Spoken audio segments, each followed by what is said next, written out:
warahmatullahi wabarakatuh. Apa kabarnya anak-anakku semuanya? Kali ini kita akan belajar IPA tentang perkembangbiakan tumbuhan secara generatif. Untuk itu, ikutilah penjelasan berikut.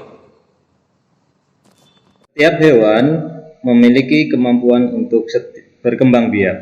Begitu juga dengan tumbuhan. Salah satu tujuan tumbuhan berkembang biak adalah untuk melestarikan jenisnya.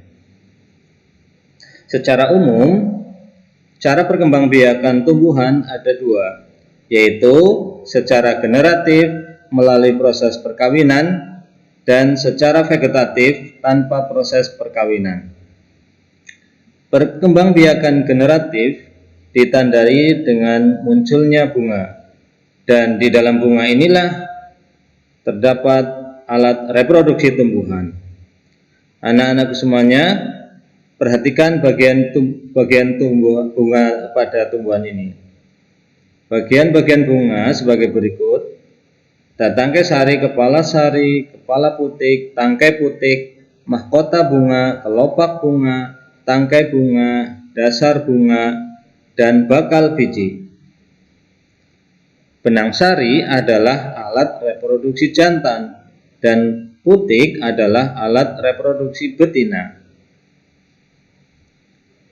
Perkembangbiakan generatif atau perkembangbiakan secara kawin terjadi melalui proses penyerbukan dan pembuahan. Perkembangbiakan generatif pada tumbuhan diawali dengan penyerbukan, yaitu melekatnya atau jatuhnya serbuk sari ke kepala putik. Setelah terjadi penyerbukan pada serbuk sari, tumbuh buluh serbuk sari yang menuju ke ruang bakal biji. Kemudian serbuk sari akan masuk ke ruang bakal biji melalui buluh serbuk sari. Di dalam ruang bakal biji terjadi pembuahan, yaitu peleburan serbuk sari atau sel kelamin jantan atau spermatozoid dengan kepala putik atau sel kelamin betina atau sel telur. Hasil pembuahan adalah sigot. Sigot akan berkembang menjadi lembaga. Lembaga berkembang menjadi bakal biji.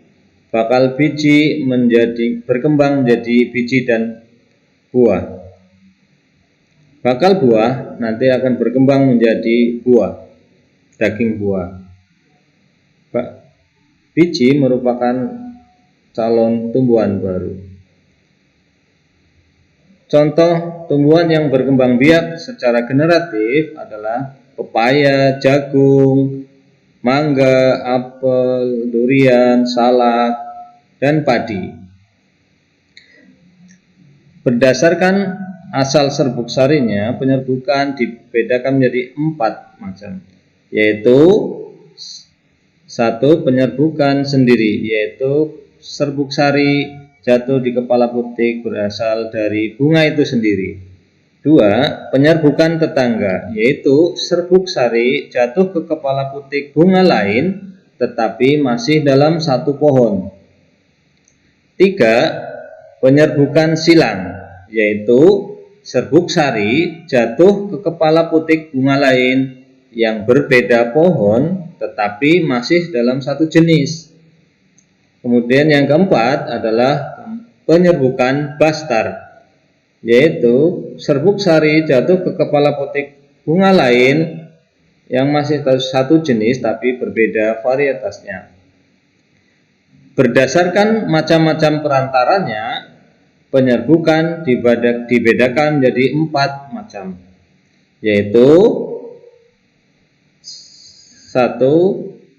Penyerbukan zoidogami, yaitu penyerbukan yang dibantu oleh hewan. Misalnya burung, serangga, lebah, kupu-kupu. Penyerbukan yang dibantu oleh lebah bisa kalian lihat di tampilan berikut. Serbuk sari menempel pada lebah yang hinggap pada bunga saat menghisap nektar. Kemudian lebah berpindah dari bunga satu ke bunga lain yang sama jenisnya. serbuk sari yang terbawa oleh lebah akan menempel pada putik bunga lain. Kedua, penyerbukan hidrogami, yaitu penyerbukan yang dibantu oleh air. Biasanya penyerbukan ini terjadi pada tanaman-tanaman air seperti hidrilla dan pandan.